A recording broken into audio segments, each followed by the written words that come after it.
Assalamualaikum warahmatullahi wabarakatuh. Bismillah, walhamdulillah, wassalatu wassalamu ala sayyidina rasulillah wa ala alihi wa sahbihi wa man walah, amma ba'd. Berkata Asy-Syaikh Al-Imam Al-Arif Billah Ibnu Athaillah As-Sakandari di kitab beliau Al-Hikam di hikmah yang kedua.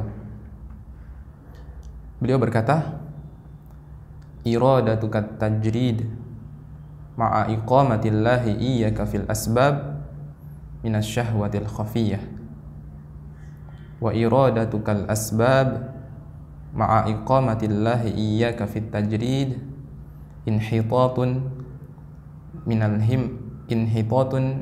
anil himmatil aliyah. Artinya, keinginanmu untuk berada di ahwal tajrid, padahal Allah Subhanahu wa ta'ala telah menempatkanmu di ahwal asbab, itu merupakan syahwat yang tersembunyi.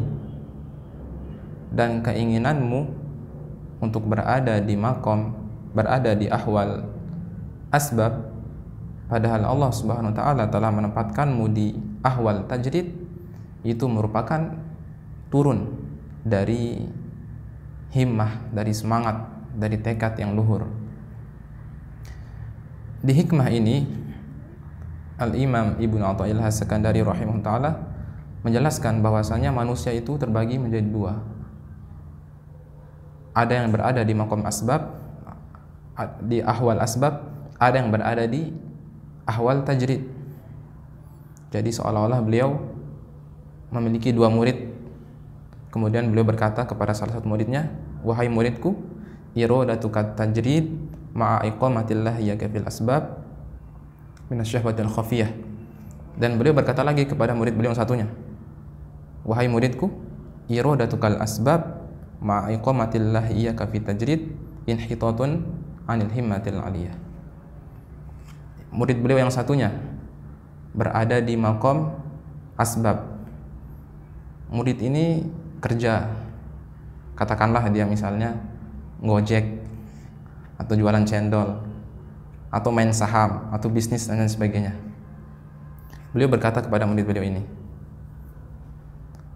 wahai muridku, kamu sekarang bisnis dan keinginanmu untuk ibadah terus-terusan, zikir terus-terusan, belajar untuk ilmu terus-terusan, mengajar, padahal Allah Subhanahu wa ta'ala telah menempatkanmu di makom asbab, di ahwal asbab, yaitu bekerja untuk menggapai kehidupan, untuk mencukupi kehidupan duniamu.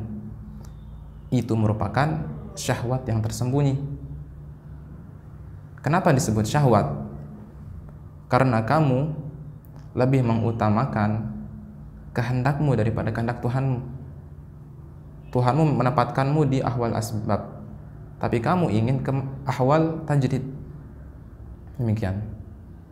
Dan kenapa disebut tersembunyi? Karena secara lahirnya kamu ingin ibadah terus sama Allah, kamu ingin dekat, ingin zikir terus, padahal batinnya kamu tuh ingin rehat dari capeknya bekerja, kamu tuh ingin enak-enaknya saja, kurang lebihnya begitu. Kemudian beliau berkata lagi kepada murid beliau yang satunya, wahai muridku, iradatukal asbab ma'a iqamatillahi iyyaka fit tajrid inhitatun anil himmatil aliyah. Wahai muridku, kamu sekarang berada di makom tajrid, di ahwal tajrid, dan kamu ingin pindah ke ahwal asbab. Yang demikian itu, wahai muridku, adalah semangatmu yang turun dari semangat yang tinggi. Jadi seharusnya dan seyogianya kita mengetahui di mana kita. Apakah Allah Subhanahu wa ta'ala menempatkan kita di asbab atau di tajrid? Kemudian kalau kita sudah mengetahui, maka kita berusaha itu sebaik-baiknya. yang sekarang lagi bisnis, yang sekarang lagi kerja. Udah lakukan sebaik-baiknya, jangan iri sama yang ibadah terus, misalnya di masjid atau zikir atau mengajar. Begitu pula yang mengajar, yang zikir, gak bisa sombong, gak bisa enak-enakan terus, gak bisa merasa lebih daripada yang bekerja. Gak seperti itu. Masing-masing punya posisinya yang Allah tempatkan di situ. Nah, kalau kita memahami hal ini, kita jadi nggak tamak sama orang lain. Kita nggak jadi iri. Hati kita gelisah, nggak kayak seperti itu. Kita lebih tenang, lebih ridho kepada Allah SWT dan lebih bersyukur. Hingga suatu saat nanti Allah Subhanahu wa Ta'ala lah yang mengeluarkan kita. Jika misalnya nih sekarang kita berada di maqam asbab, udah biarkan nanti Allah Subhanahu wa Ta'ala yang pindahkan kita ke tajrid.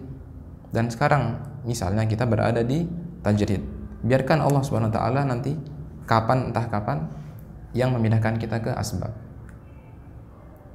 Demikian yang dapat saya sampaikan, kurang lebihnya mohon maaf. Wabillahi taufiq wal hidayah. Wassalamualaikum warahmatullahi wabarakatuh.